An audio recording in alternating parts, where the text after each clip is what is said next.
On November 10, 1999, Visual Concepts decided to release a basketball game to the masses. This basketball game will be known as NBA 2K. Sega Sports, now known as 2K Sports, dropped this game on the Sega Dreamcast and then proceeded to sell 155 million copies with it. And ever since then, NBA 2K has released a game every year. And as every new year passes, 2K tries to find a way to innovate the game and try to make it better than the last. When the game NBA 2K10 rolled around, 2K added something into the game that would change the franchise from here on out. The ability to build your own player. And no, I'm not talking about the creative player option that we all probably use as kids. I'm talking about making a player and then building him up to become one of the NBA greats. I'm talking about the NBA My Player Builder. Hey yo, what's good fellas? It's YRB. We got another 2K video. And in this video, we will be explaining the history of the NBA 2K Player Builder, how it used to be and how it is right now, and what it could be in the future. The last one is just my predictions and stuff, man.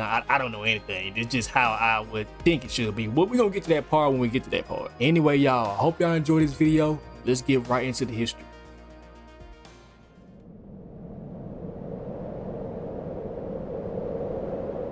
As I said earlier, NBA 2K10 was one of the first games to implement the NBA 2K Player Builder. It's not to what we know today, but it was the start of it. There was a lot of freedom with this builder. You could choose play styles, how you wanted to start off. It wouldn't dictate how your build would play in the end, but this is how your build would start off. So if you chose athletic, as you see in this video, you would have more dunking than most builds will. But if you started off with 3-point specialist, you will obviously have more 3-pointers at the start than other builds do. 2K10 and 2K11 obviously wasn't the same game, but they still had the same build system. They just took 2K10's build system and put it in 2K11, so technically they kind of are the same build system wise, not gameplay wise. So just think of this section of the video as the 2K10/2K11 explanation. I'm using 2K11 to show you a little bit more in depth how the builds look. Y'all can see you got a first last name, not really nothing too special right now. You can choose the college as usual, your age, jersey, dominant hand. You can do right or left, and positions as obviously are the same, but the play style is where the interesting thing is. For the point guard, you get all around, pass first, scoring,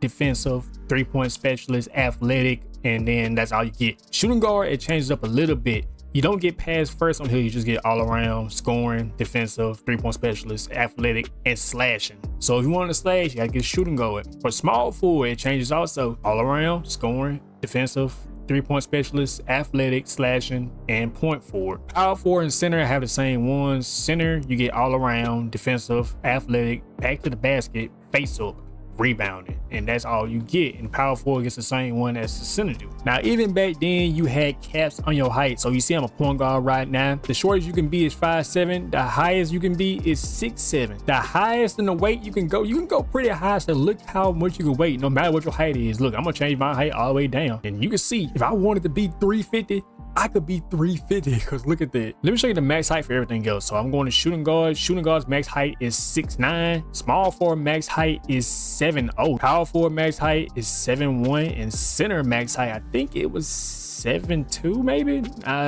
No, you go 7'5". So technically, if you wanted to, and if you grind it up enough, you can get you a crazy center, a 7'5" center, dribbling the ball and everything. But you had to grind back then to get all that. Because look right here, they started me off at a 41 overall. 41. You was low back then. You had to get out the mud. But yeah, say for example, I wanted to be an all-around point guard. You can see how it's looking. Like, look at all of the attributes I get, and all these attributes are kind of crazy. Offhand dribbling, regular ball handling. Like, look, most of this stuff isn't even in the game anymore. You can even adjust your defensive awareness, offensive awareness, dog. But yeah, if you wanted to be that guy, you had to upgrade most of this stuff, man. And let me show you how 3-point specialist looking. Look, you get a 67 3-pointer, but I believe that's all you can do almost, bro. You wasn't doing much, so you had to work. And there also wasn't any caps on the animations and stuff. Like, I can get any animations I wanted to, like wherever I wanted. There was a Snoop Dogg jumper back then. Fadeaways, contested, like you saw earlier, man. You get a lot of these animations. They was really in depth. ISO size up back, ISO size up right, ISO size up left.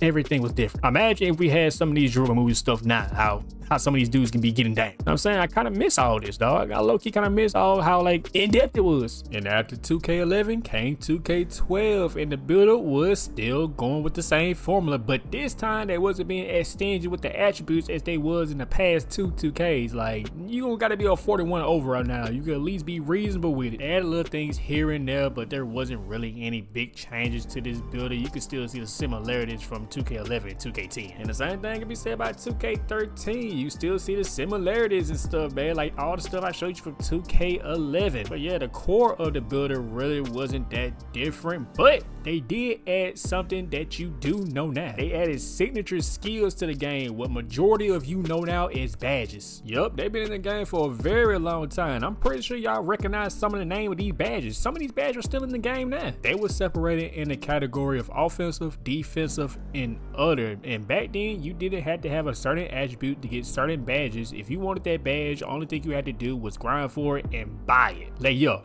you hear me right. You can buy the badge and put it on anything and anywhere you want. So even though the builder itself wasn't really that different from 10, 11, and 12, with the addition of these signature skills, it probably gave it like a better feel. Like, you can do like more with these badges and stuff. So that's pretty cool. And also, fun fact, 2K13 was the first time you could take these players online. So this is the beginning of Park, but that's for a whole nother video. If y'all want a history of Park video, just let me know in the comment section. Now we moving on to the PS4 version of the games. We here in 2K14. Yeah, nothing much really different from 10, 11, 12, and 13, but them graphics though. This was one of the first games Wingspan showed up. So Wingspan body length shorter width could be controlled in this game. As y'all know now, Wingspan is still here today. And the animations are still technically a part of the builder at this point in time, so that's why I'm still talking on them. And at this time, you are required to have certain attributes for certain things that you do. Now, the playstyle that you chose at the beginning of the player builder is coming into play with attribute caps. So this is one of 2K's first attempt at balance. And the signature skills y'all learned about in the last section, yeah, they still here. Look at that VC cost right there. They ain't nothing compared to now. I know y'all wouldn't be complaining. If 2K had this feature in 2K25, how much you think this would cost? I think it'll be 10K, yeah, maybe 20K. Yeah, 20K per badge upgrade sounds about right. Wait a minute, let me not give these dudes any ideas. Write that down, write that down!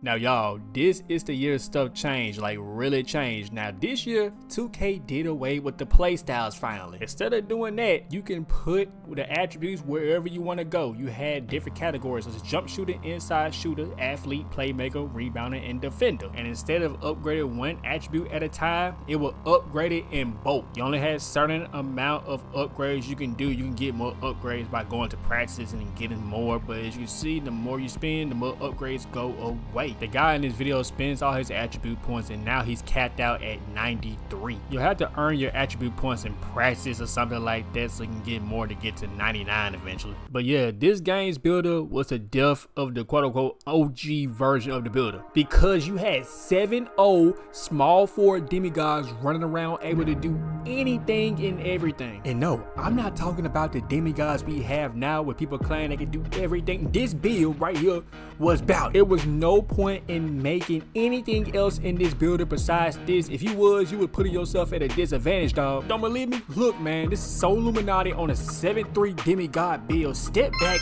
grinning in people's faces, dog. What are we doing? And the reason I'm even talking about this build in the first place, because this build is the reason the builder had to change. 2K saw us wilding on these 7-3, 7-0 demigod builds and went, hey man, y'all are doing too much. We gotta do something about this. And with online gameplay becoming more popular, they had to do it, dog. They couldn't let this happen. Now we in 2K16 and you see we got this thing called scoring style. Not to be confused from what we know as a play style thing. You only had 3 things to choose from: inside, balance, and outside. And in this 2K, changing your height matters. So don't expect to be 6'7" and be as fast like a 6'3" point guard. If you do that, you have to make some sacrifices, and then they put caps on your attributes.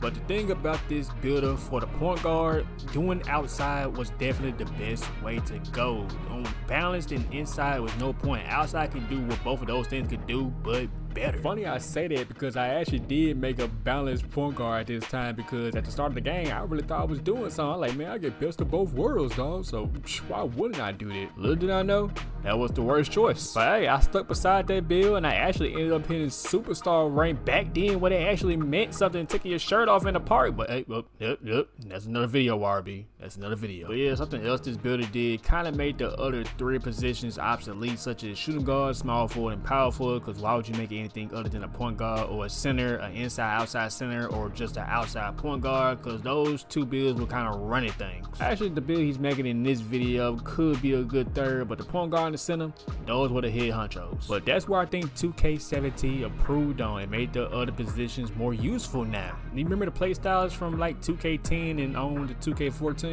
Yeah, they made a comeback, but it's called Archetypes. Changing your height, wingspan, and weight would change the attributes on your build, so you had to be careful on what you're doing so you want to make a bad build. So this game was the first game to add Hall of Fame badges. The upgradable badges you see right there are the badges that can go to Hall of Fame. Only 5 of them you get though. Here's a list of all the NBA 2K17 archetypes if you want to see them. They're all listed by point guard through center. But 2K18 doubled down on those archetypes. Like, no, literally, they have 2 archetypes you can choose from instead of the 1 you could from 2K17. You had double archetypes in this game. I will never forget the hype I had when they announced double archetypes in the game, dog. To have the ability to mismatch any archetype you wanted and make some kind of fusion build, I thought that was pretty cool. Like, you see the build in this video, it'll be called a playmaking shot creator. Yup, I know many of y'all are very familiar with that name. This was actually the first game it showed up. But the playmaking shot creator you know now was very different from the playmaking shot creator back then. The playmaking shot creator back then was more of an off the dribble shooting build, because a sharpshooter and a shot creator were 2 different things. I actually think 2K should bring that back, but I'm gonna get into that later. Depending what skills you chose in the primary skill and secondary skill option dictated what kind of key badge caps you had. If you wanted all like Hall of Fame badges in this section, you would probably have to do like a pure build. Like a pure build would be a shot creator and a shot creator in both the primary and secondary skill. And just like last year, 2K kept the arrow thing to show you if you change your height, what will go up and what will go down. A stat that they had back then they don't have now was the contested shot, mid-range, and 3-pointer, man. That's the type of stuff I want back. But this 2K was really known as one of the worst 2Ks of all time. Not because of the builder, it was mostly gameplay wise, because the builder, it's fine to me, but people really hated this game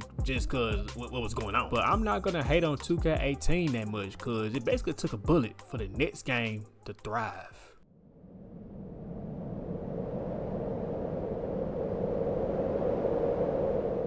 Now, I'm gonna get into this real quick. In my opinion, this is the most balanced builder 2K has made in all of its games. Some of you may disagree, but for me personally, I think this is the best builder 2K has given us. They took the same builder from 2K18, polished it up, made it more balanced, and gave it to us in 2K19, and they did a great job. Now, when the last time you heard me give 2K a compliment like that in my videos? 2K added on from 2K18, and this time you can actually see the badge info and what badges you get on this build instead of just seeing the top 5 badges. Badges weren't controlled by attributes like how they are now, but instead they're controlled by where you put your primary skill and secondary skill. You see he shot creating first and driving finish in second. If he was to reverse those 2, you have a whole completely different set of badges. Something else they added that I like in this game, instead of just seeing green and red bars going up and down, they actually added an attribute cap menu so you can see numbers instead. Just like now, these numbers were important so you can know how to speed boost or what dunk or dribbling animation you're going. So you wanted to see this stuff while you was building your build instead of just making the build, seeing where you was at, like, oh man, I ain't get the right number, let me go back. Also, unlike now, your wingspan affect your ball control. So if you had a longer wingspan, your ball control would go down. But this will be the last time we will see this system. We moved on to a new era in the next game.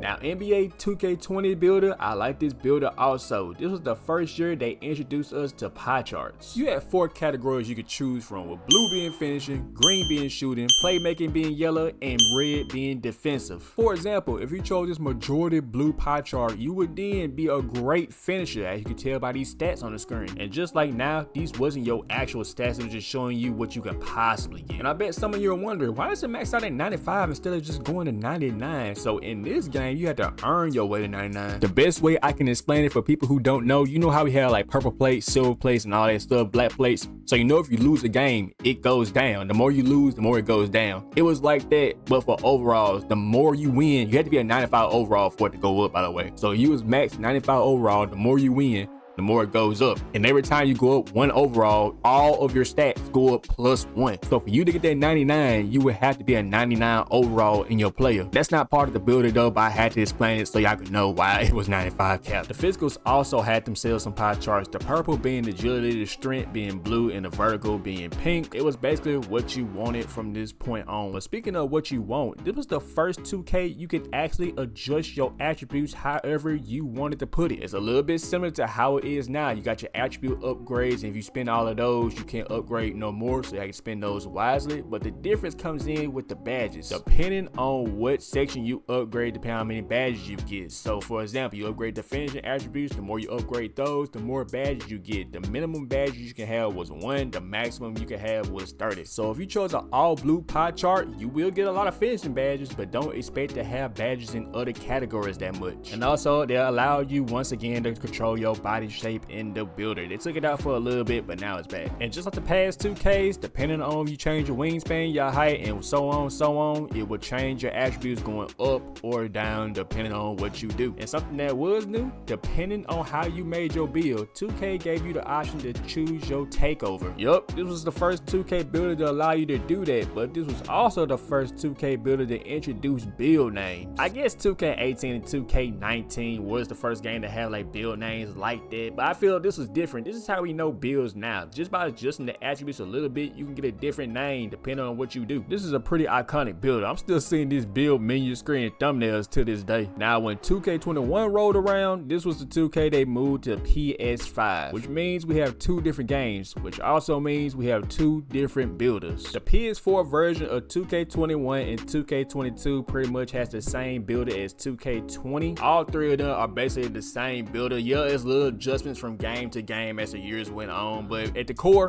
they was all pretty much the same. Also, one more thing before we move on to the next gen version of the builders. So I know y'all remember the badge points I was talking about earlier. So you would take those points and then upgrade any badge that you wanted on. So if you wanted to have blinders, you could. If you wanted to have hot zone hunter, you could. You see I'm upgrading, but only reason you get Hall of Fame, you had to have a specialty in that section. If you chose half shooting, half finishing, you get Hall of Fame badges in both categories, but you won't have Hall of Fame in defense or playmaking. But the next builder, I'm pretty sure will let you have Hall of Fame badges in all the categories if you wanted it.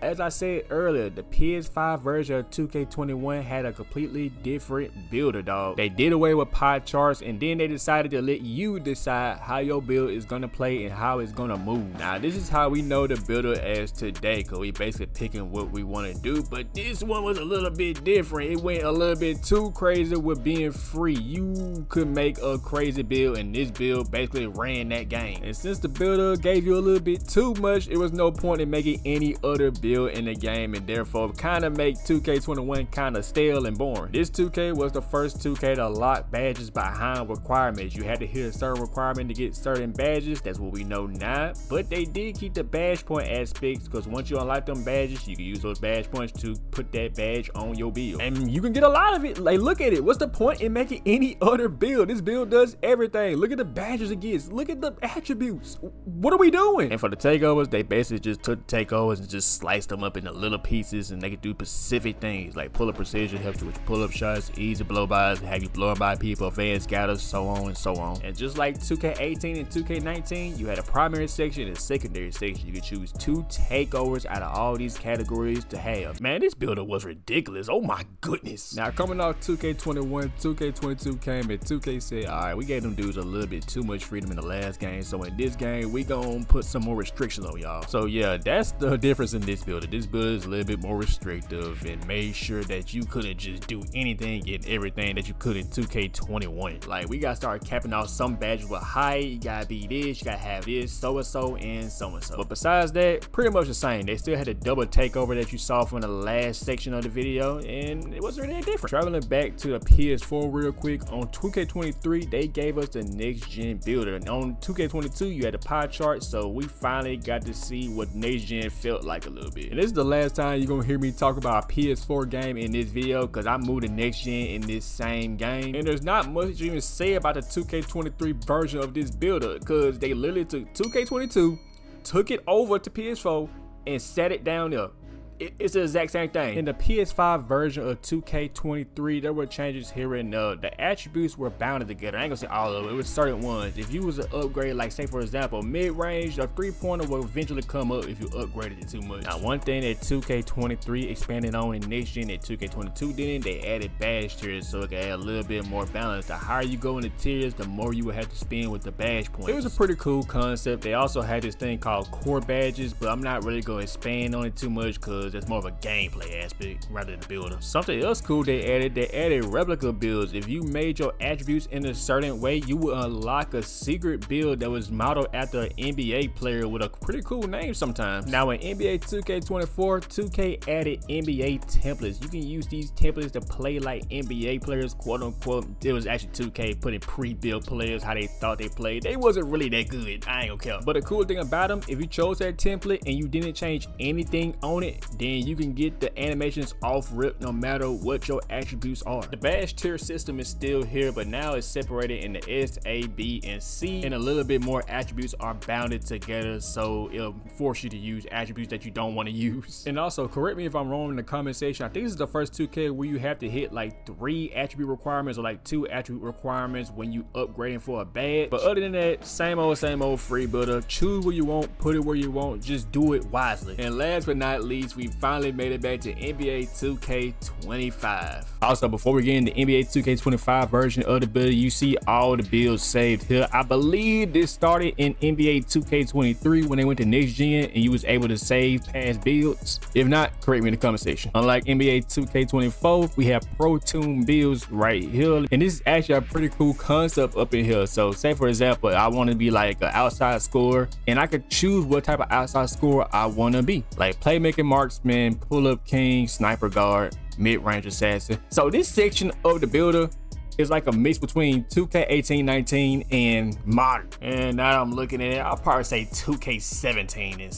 instead of those. The reason I say it's a mix of modern, because if I wanted to, I could customize it from right here, but it wouldn't be a Pro Tune build, and I probably want to get that Pro Tune build name. And also the difference in this builder from 2K24, this was the first builder to add legend badges. Something else this builder did, it added a new version of takeovers. So takeovers are back in the builder, but now you have to hit requirements to get said takeovers. So if I want this bucket takeover, I had to have a 75 close shot, an 80 driving layup, and an 80 mid-range to get said thing. Pretty good builder. Not gonna count. Now the gameplay, that's a whole different thing. Again, I've been saying this whole video, that's not what I'm talking about. The builder's always been pretty simple. It's the gameplay that affects the builder. We make the builds based off how the game is played, so we can't blame the builder for how the game is playing. Speaking of which, that brings up my next topic. What could be the builder for NBA 2K26 and what direction they can go? I think that Pro Tune builder is a future peak of what we could have. We've had this free builder for, like, you've seen this video for a good many years. There's no way they do it again. I may be wrong, but look, man, I can see that Pro Tune builder being the future of how it's gonna be done. But I hope y'all boys enjoyed this kind of format video I was making. I enjoy editing and making it and stuff, man. So I'm probably gonna release another one like this. Let me know in the comment section what history of 2K you wanna know about, and I will go back and do my research and make a video on it, dog. If you enjoyed that video, make sure y'all boys like and subscribe, man. I'm YRB, and I'm out.